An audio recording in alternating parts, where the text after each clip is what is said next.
বলে তুমি আরেকটা বিয়ে করে নেবে? ওকে মালা পরানোর সময় তোমার বুকটা একটু কাঁপলো না?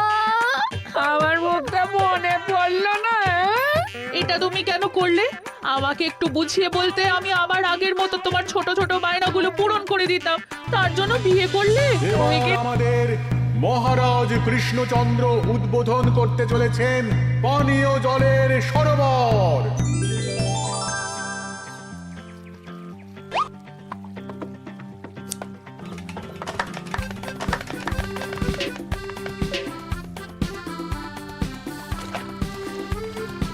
এই নাও রানী, আজ এই জলে রাজবাড়ির রান্না হবে।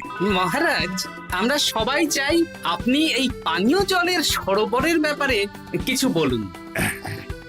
কৃষ্ণনগরের মানুষের দীর্ঘদিনের ইচ্ছে আজ সফল হয়েছে। আমাদের রাজসভার সকল সভাসদদের জন্য এতদিন পরে একটা পানীয় জলের সরোবর হয়েছে। প্রত্যেক সপ্তাহে এই সরোবরে বিজ্ঞানীর বানানো রাসায়নিক মেশানো হবে, যাতে জলে কোনো রকম জীবাণু না থাকে। এই জল রান্নার কাজে ব্যবহার করা যাবে এবং পরিশুদ্ধ করে বা ফুটিয়ে পান করাও যাবে। আরে সবাই দাঁড়িয়ে আছো কেন? হাততালি দাও, হাততালি, হাততালি।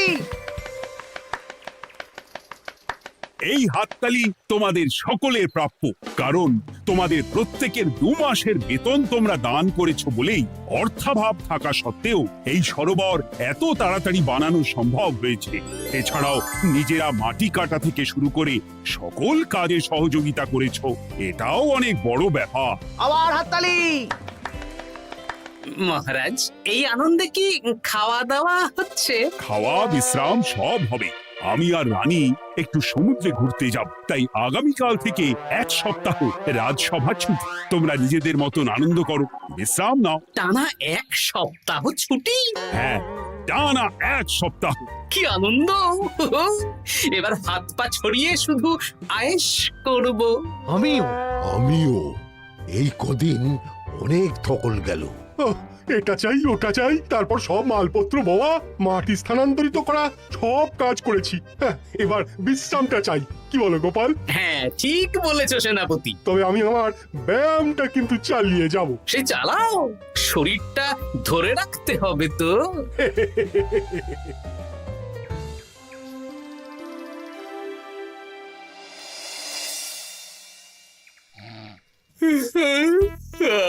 বলি এত ঘুম তো ভালো নয় গো, একটু ব্যায়ামও তো করতে পারো, বুড়িটা একটু কম তো। কি হবে গিন্নি, সুস্থ শরীরকে ব্যস্ত করে এই বেশ ভালো আছি, সুখে আছি। একটু শরবত করে দাও তো। নিজেও তো করে নিতে পারো। আচ্ছা, গিন্নি মানে কি? কি? গৃহিণী, অর্থাৎ যে গৃহের কাজ করবে। আমি যদি ঘরের কাজ করতাম তাহলে তুমি আমাকে গিন্নি বলে ডাকতে। ব্যাপারটা কি ভালো শোনাতো? শরবতটা বানাও দেখি। লোকটার যেন আর তর্স হয় না।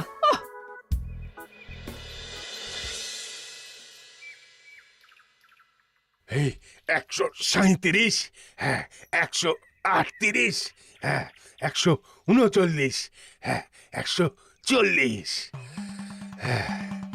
গিন্নি, কোথায় গেলে? কি হলো? তোমাকে সেই কখন বলেছি ডিম সেদ্ধ করে দিতে, করেছো? আরে বাবা, সকালে জামা কাপড়গুলো কেচেছিলাম, এখন ভাঁজ করে গুছিয়ে রাখছি। ওসব সেদ্ধ পরে হবে। পরে হলে চলবে না, ওটাই আমার নিয়ম। উঠবোস করে 4টে ডিম সেদ্ধ আর মুগুর ভেজে 4টে কাঁটালি কলা। নিজে সেদ্ধ করে নাও, আমি পারলাম না। তুমি যে কাজটা করছো সেটা রেখে আমার ডিমটা আগে সেদ্ধ করো। আমি 250টা উঠবোস শেষ করেই খাবো। 141, হ্যাঁ 142।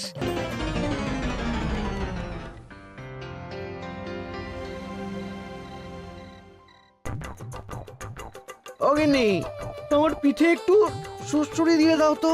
আমি এখন সন্ধে দেব, ওসব সুড়সুড়ি টুসুড়ি দিতে পারবো না বাপু। তুমি তুলতুলে হাতে সুড়সুড়ি দিলে ঘুমটা তাড়াতাড়ি চলে আসবে। এই ভর সন্ধেবেলা ঘুমোবে কেন? যাও একটু পায়চারি করে এসো। না, এখনো তো পায়চারি না, এখন শুধু বিশ্রাম। দাও দাও দাও দাও, সুড়সুড়ি দাও, সুড়সুড়ি দাও। এই লোকটা জ্বালিয়ে মারলো। গিন্নি, একটু ওই কাঁচা লঙ্কা, কচি শসা, কুচো পেঁয়াজ আর ওই সর্ষের তেল দিয়ে মুড়িটা মাখো, বুঝলে? তুমি তো নিজেও মেখে নিতে পারো বাপু, সব কিছুতে আমাকে কেন আদেশ করো? আদেশ না লক্ষ্মী বউ, আমার অনুরোধ। তোমার মতন মুড়ি কি আমি মাখতে পারি? না না না, মেখে ফেলো দেখি, মেখে ফেলো, মেখে ফেলো। একটা কাজ নিজের হাতে করবে না, ওহ কি জ্বালাতন রে বাবা।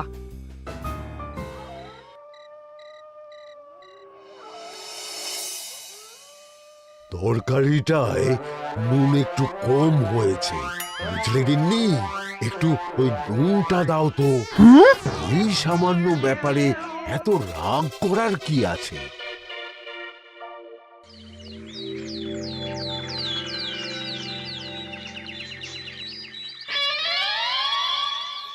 এই একটু জল ভরে নিয়ে যাব, একটু শান্তিতে রান্না করব, তার জো নেই। কর্তা বাড়িতে আছে, আমার হাড় মাস জ্বালিয়ে দেবে। আমার দুঃখের কথা আর কি বলি দিদি ভাই, সারা দিন এটা ওটা বায়না তো ছিলই, কিন্তু এখন ছুটি পাওয়ার পর থেকে যেন বায়না বেড়ে গেছে। আমার কর্তা তো এমনিতেই আরাম প্রিয়, এখন দেখছি ঘর থেকে বেরোতেই চাইছেন না। সারাক্ষণ শ্বশুরে দাও, এটা খেতে দাও, হাত পা টিপে দাও। আর যদি না কথা শুনে উল্টে বলি নিজে করে নাও, তাহলেই বাবুর গোসা হয়। যদি অভয় দেন তাহলে ছোট মুখে একটা বড় কথা বলবো। বলো বলো। আপনারা একটা কাজ করতে পারেন, যখনই আপনাদের কর্তারা আপনাদের কিছু একটা কাজ করতে বলবেন, তখনই বলে মুখ ঘুরিয়ে নেবেন, দেখবেন তারপর সেই কাজ নিজেই করে নিচ্ছে। কিন্তু এতে যদি রাগ করে? রাগ করে আর করবেটা কি, সেই তো দিনের শেষে নিজের ঘরে নিজেকেই ফিরতে হবে। বরং আপনাদের এড়িয়ে যাওয়া দেখে ভাববে আপনারা হয়তো রেগে আছেন, তেতে আছেন, সেই ভয়ে নিজেরাই নিজেদের কাজ করে নেবে। ঠিক বলেছো বুচির মা, সোজা আঙুলে ঘি না উঠলে আঙুল বেঁকিয়ে ঘি বের করতে হয়, না হলে ঘিয়ের বোতলে তাপ দিতে হয়। ঠিক বলেছো, তোমার এই বুদ্ধিটা বেশ ভালোই দিয়েছো। আমিও আজকে থেকে এই পদ্ধতিটাই অনুসরণ করব। বেশি কথা বললেই ভাবে বেশি পাত্তা দিচ্ছি, নিজের ওজন ধরে রাখতে হবে, যাতে স্ত্রীদের তপে স্বামীরা কাঁপে। এবার সব কাজ নিজেরাই করবে, আর আমরা শুধু রান্না করে খালাস। করবে মানে করতে বাধ্য হবে।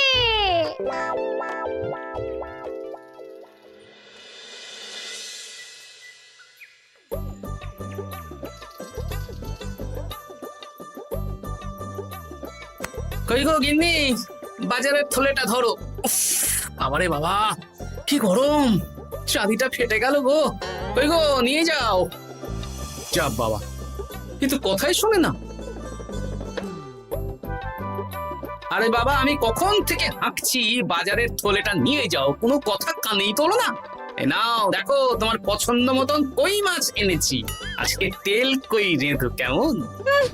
ওর কি, আমি স্নানে গেলাম, ভালো করে কষিয়ে রান্না কর, হ্যাঁ, দুপুরে পেট ভরে খাবো। হ্যাঁ, এই তোমায় কি হুহু রোগে পেয়েছি নাকি? যাই বলি তাতেই একটাই উত্তর, হুহু। কি মন্ত্রী মশাই, অনেক দিন হয়ে গেল আমাদের হাতে কোনো কাজ নেই। এখন কি আর গোপালের পেছনে লাগবেন না নাকি?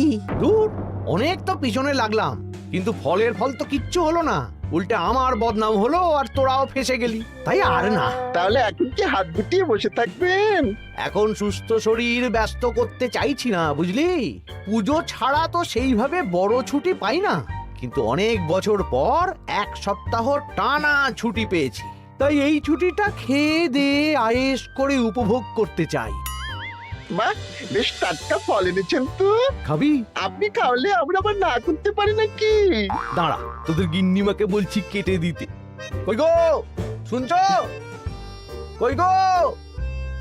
গিন্নিমা তো কোনো সাড়াই দিল না। তাই তো দেখছি, দাঁড়া আমি রান্নাঘরে গিয়ে বলে আসি।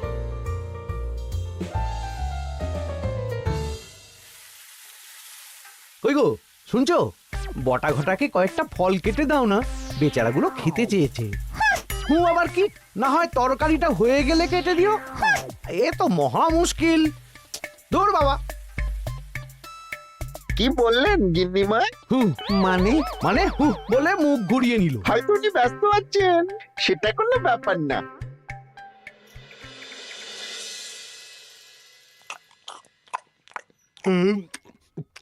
সত্যি তোমার হাতের রান্নায় জাদু আছে। হ্যাঁ, বাহ বাহ। কি হলো গো? হ্যাঁ, সকাল থেকে মুখে কুলু পেটে বসে আছো কেন? তোমার কি কিছু হয়েছে? হুম ওই দেখো আবার হু হু করে। দাও দেখি, আর একটু ভাত দাও। হুম কি গো, ভাত দেবে না? হুম আরে বাবা, তোমার কি রাগ বা অভিমান কিছু হয়েছে? এ তো দেখি কিছুই বলে না। এবার বোঝো ঠেলা, শুধু রান্নাটা করব আর কোনো কিছু করতে বললেই বলে এড়িয়ে যাব। বাধ্য হয়ে নিজেই কাজ করে নেবে। দেখি আজ তেল কইটা কেমন হয়েছে। আহা, এই তুমিও খেতে বসে পড়ো গিন্নি।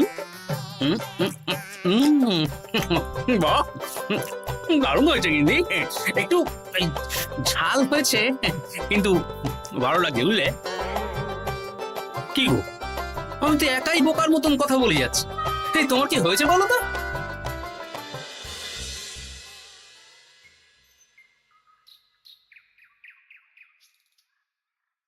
গিন্নি, মুদিখানা থেকে মাছ কাবারি সব নিয়ে এসেছি। এবার জায়গার জিনিস জায়গায় ভরে ফেলো তো। কি হলো গো, ভরবে না? কি গো, রাগ করেছো আমার ওপর? নিচে নিচে ভরো ভরো নিচে।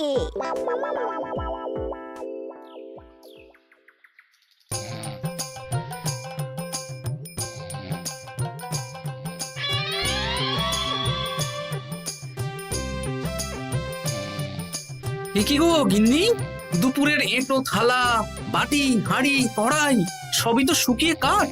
এগুলো মাজবে কখন? আরে, এই কি শুরু করেছো বলো তো? শুধু হু হু করে যাচ্ছ। কিছু জিজ্ঞেস করলে হয় চুপ করে আছো, নয়তো হু হু বলছো। বাসনগুলো মাজবে না? হ্যাঁ, রাতে রান্না বান্না করবে না নাকি? আরে, এ তো আজব ব্যাপার। না, আমাকেই দেখি বাসনগুলো মেজে ফেলতে হবে। বাড়িতে তো আর 5টা দাস দাসী নেই।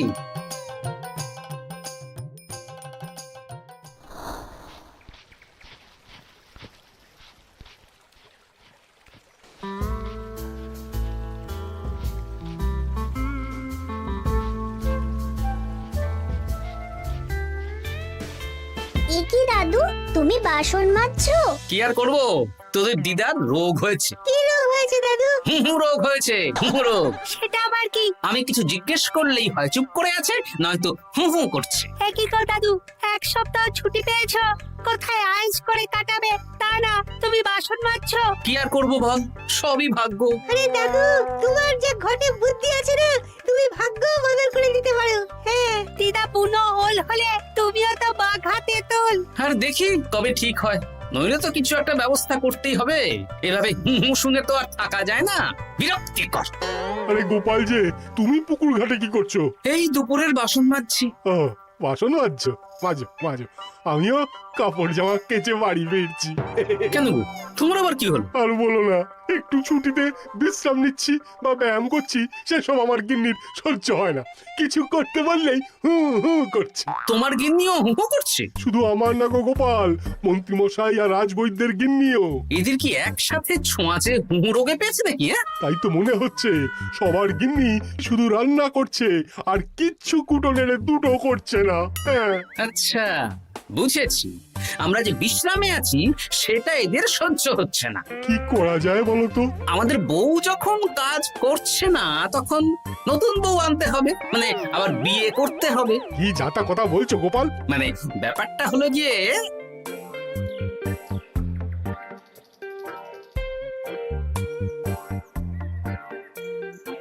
হ্যাঁ,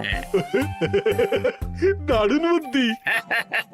তুমি এক কাজ করো, মন্ত্রী মশাই আর রাজবৈদ্যকে এই বুদ্ধির ব্যাপারটা জানিয়ে দাও। আর কাল বিকেল বেলা থেকে আমাদেরও হু হু রোগ শুরু হবে, কেমন? বেশ বেশ।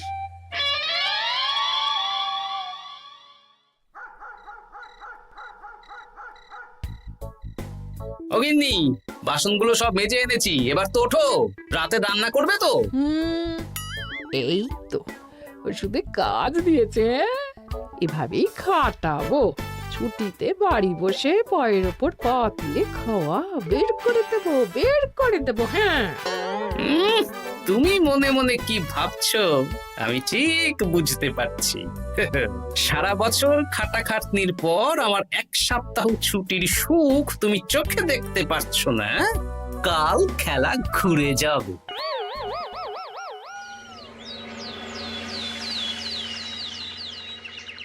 আজ থেকে আমার আর কোনো উপকার তোমাকে করতে হবে না গিন্নি।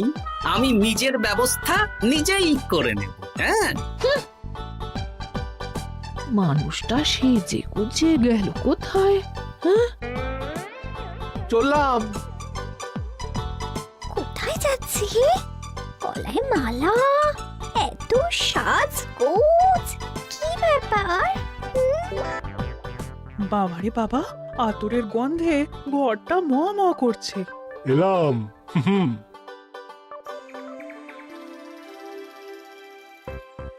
আরে আর বলো না, আমার মানুষটা যে আজকে সকাল সকাল সেজে গুজে কোথায় গেল কিছুই বুঝতে পারলাম না। আমার কথাও তো গলায় মালা পড়ে গেল।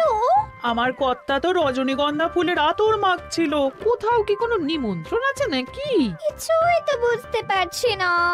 আমাদের এই ওষুধে বেশ কাজ দিয়েছে, কি বলেন? হ্যাঁ, হ্যাঁ, এখন আর বেশি বায়না করছে না। একবার হুক করেছে আর নিজেই সেই কাজ করে নিচ্ছে। আমি শুধু রান্নাটুকু করি, বাকি সব কাজ ওকে দিয়ে করাচ্ছি। কিচ্ছু বলতে হচ্ছে না, বাধ্য হয়ে করছে। আমিও তাই। আজকে তো ভেবেছি খাবার ঢেকে রাখবো, নিজে বেড়ে নিয়ে খাবে। বায়না একেবারে গুছিয়ে দেবো। হ্যাঁ,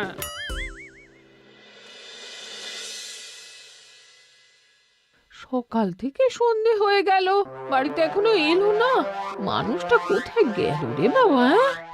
এসো এসো নতুন গিন্নি, এসো। আজ থেকে তুমিও এই সুখের সংসারের সমান অংশীদার। এইটা কে? তুমি টোপর পরে এসেছো কেন? নতুন গিন্নি, তুমি আমার পুরনো গিন্নির কথায় বেশি কান দিও না। আমি যা বলবো তাই শুনবে। তুমি আমার জন্য রান্না বান্না করে দেবে তো? আমি একটু একটু বায়না করব, সব শুনবে তো? তুমি বিয়ে করেছো? ও মা গো, আমার কি সর্বনাশ হলো গো।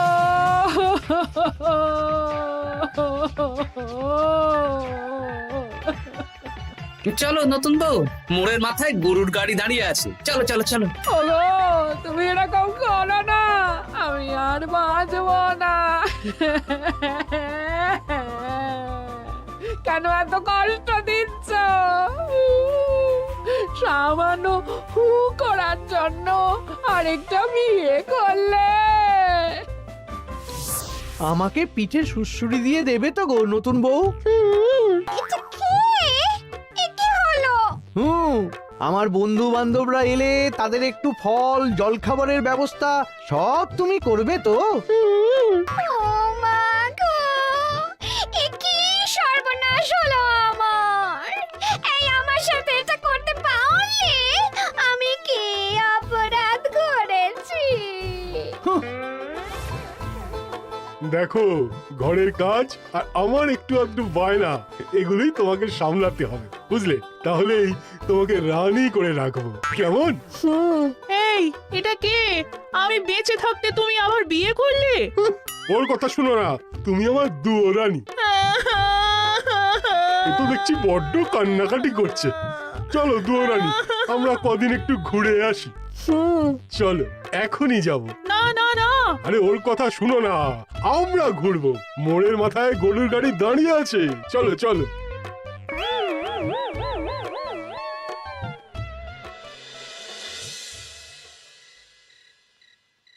এখন আবার ঘুরতে যাচ্ছ? কি আর করব বলো, আমরা সামান্য 1 সপ্তাহ ছুটি পেলাম, ভাবলাম একটু আয়েশ করে থাকবো, কিন্তু তোমাদের সেই সুখ সইল না, তাই। আমি মানছি আমি ভুল করেছি, তা বলে তুমি আরেকটা বিয়ে করে নেবে? ওকে মালা পরানোর সময় তোমার বুকটা একটু কাঁপলো না? আমার মুখটা মনে পড়লো না? এটা তুমি কেন করলে? আমাকে একটু বুঝিয়ে বলতে আমি আবার আগের মতো তোমার ছোট ছোট বায়নাগুলো পূরণ করে দিতাম। তার জন্য বিয়ে করলে? তুমি কি নিষ্ঠুর? হ্যাঁ? তোমরা সবাই নিষ্ঠুর। নিজেদের একটা স্ত্রী থাকতে আবার দ্বিতীয় বিয়ে। কি আর করবো, স্বামীর সামান্য আবদার স্ত্রী না রাখলে তো কোনো সংসারই সুখের সংসার হতে পারে না। অগত্যা। এখন তোমরা যদি কথা দাও যে আগের মতন আমাদের ছোট ছোট বায়নাগুলো সামলাবে, তাহলে নতুন বউকে ওদের বাড়ি পাঠিয়ে দেব, আর আবার আমাদের পুরনো সংসার, সুখের সংসার ফিরে আসবে। সত্যি? হ্যাঁ, বেশ কথা দিলাম। দাও দাও মুখ পুরীকে বাড়ি পাঠিয়ে। মুখ পুড়ি নয়, পোড়া। এই যে সভাকবি, ঘোমটাটা তোলো তো। কটা ঘুমটা তোল। ঘটা ভোলা, আহ! তার মানে তোমরা কেউ বিয়ে করোনি? হ্যাঁ? না, তোমাদেরকে পথে আনার জন্য একটা ছোট্ট বিয়ের অভিনয় করলাম। আচ্ছা, এবার তো অভিনয় বুঝে গেলাম। এবার যদি তোমাদের বায়না না রাখি, তাহলে সত্যি সত্যি আমাদের বিয়ে করতে হবে। আহ! নয়, হ্যাঁ।